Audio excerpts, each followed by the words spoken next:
आज Doubtnut app download करें। Doubtnut पर अपने सभी गणित, रसायन विज्ञान, भौतिक विज्ञान और जीव विज्ञान के डाउट्स का करो सफाया।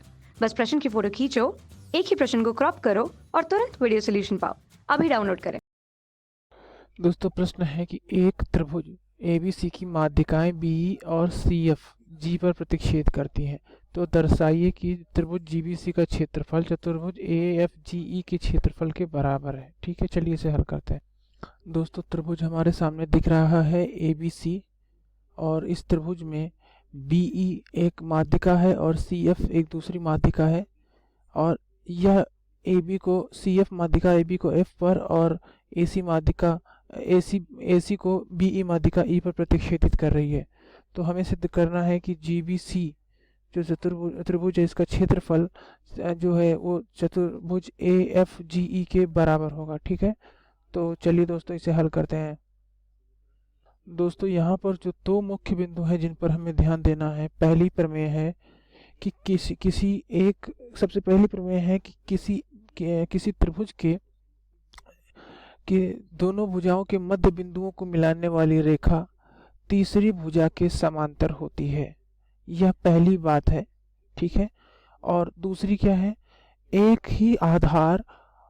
ही आधार ठीक है, और दो समांतर भुजाओं के बीच बने त्रिभुज का क्षेत्रफल बराबर होता है।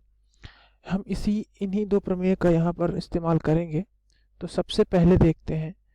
और तीसरी एक बात यह है कि माध्यिका, किसी भी त्रिभुज की माध्यिका उसको दो समान क्षेत्रफल वाले त्रिभुजों में विभक्त करती है। ठीक है, चलिए इसे देखते हैं। तो सबसे पहले हम देखते हैं यहाँ से, अगर आप देखें तो पहली वाली प्रमेय के आधार पर हम ये क्या कह सकते हैं। जैसे कि हम पहली बात करें तो हम BE की बात करते हैं यहाँ से। तो BE जो है माध्यिका है त्रिभुज ABC की। ठीक है, तो इस स्थिति में हम क्या कह सकते हैं, इस स्थिति में हम ये कह सकते हैं कि जो ABE और EBC, ठीक है, ये दोनों त्रिभुजों का क्षेत्रफल बराबर होगा।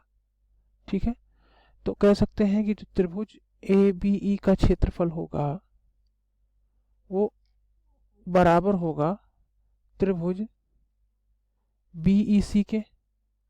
ठीक है, BE माध्यिका है तो बराबर होंगे। अच्छा, अब हम आगे देखते हैं।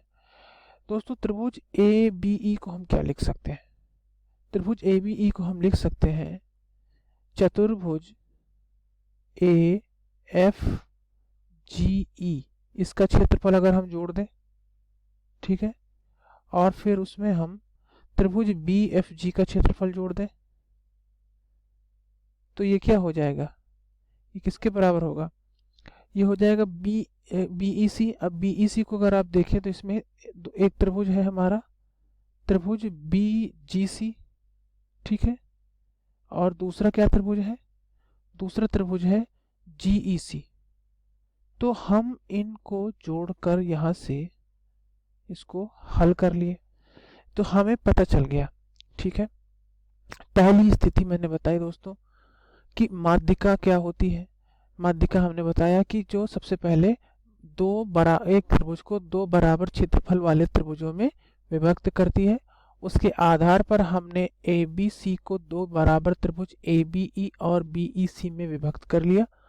फिर हमने ABE त्रिभुज को दो टुकड़ों में बदला, पहला चतुर्भुज AFGE और BFG त्रिभुज। फिर त्रिभुज BEC को हमने BGC और GCE त्रिभुज में तोड़ लिया। अब हम दूसरी बात को ध्यान देते हैं। किसी त्रिभुज अगर दोस्तों यहाँ से CF और BE माध्यिका है, इसका मतलब F AB का और E AC का मध्य बिंदु होगा, बिल्कुल होगा।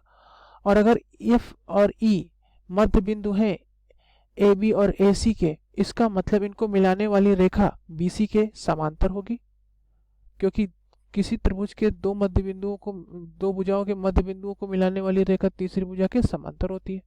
तो ये हो जाएगी। तो इस स्थिति में हम कह सकते हैं कि जो FE होगा वो BC के समानांतर होगा। तो यहाँ से लिख सकते हैं हम EF जो होगा वो BC के समानांतर होगा। हमने बता दिया, फिर से बता रहे हैं। FE जैसा कि यहाँ प्रश्न में दिया है कि CF और BE ये माध्यिकाएं हैं, तो F जो होगा वो AB का और EAC का मध्य बिंदु होगा, और उस स्थिति में F और E AB और AC के मध्य बिंदु हैं जिनको मिलाने वाली रेखा EF है, और प्रमेय के अनुसार किसी त्रिभुज की दो भुजाओं के मध्य बिंदुओं को मिलाने वाली रेखा तीसरी भुजा के समानांतर होती है।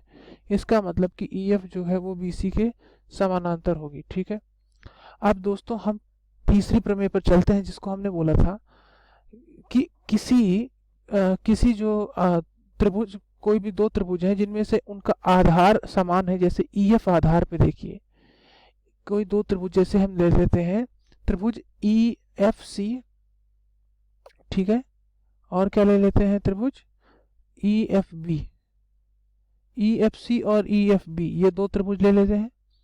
दोस्तों इनका जो क्षेत्रफल है वो बराबर होगा। क्यों होगा बता रहे हैं, देखिए EFC और EFB ये दोनों त्रिभुज एक ही आधार EF पे बने हैं, ठीक है, और दोनों त्रिभुज EF और BC जो कि समांतर हैं उन दोनों रेखाओं के बीच में बने हैं, ठीक है। तो इससे हम क्या कह सकते हैं कि इन दोनों का क्षेत्रफल बराबर होगा, ठीक है। अब हम EFC को और EFB को थोड़ा सा तोड़ लेते हैं, तो EFC को क्या लिख सकते हैं, इसको लिख सकते हैं क्षेत्रफल त्रिभुज BFG, ठीक है, धन क्षेत्रफल त्रिभुज FEG, क्षेत्रफल त्रिभुज EFG, ठीक है। और इसका मान क्या हो जाएगा, क्षेत्रफल त्रिभुज EFB को भी तोड़ लेते हैं, क्या लिख सकते हैं, इसको लिख सकते हैं GEC, क्षेत्रफल त्रिभुज GEC धन क्षेत्रफल त्रिभुज EFG, ठीक है।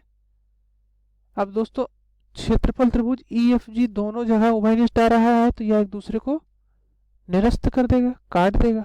तो अब हमारे पास क्या बचा, क्षेत्रफल त्रिभुज BFG बराबर होगा क्षेत्रफल त्रिभुज GEC के, ठीक है, ये C है, ठीक है।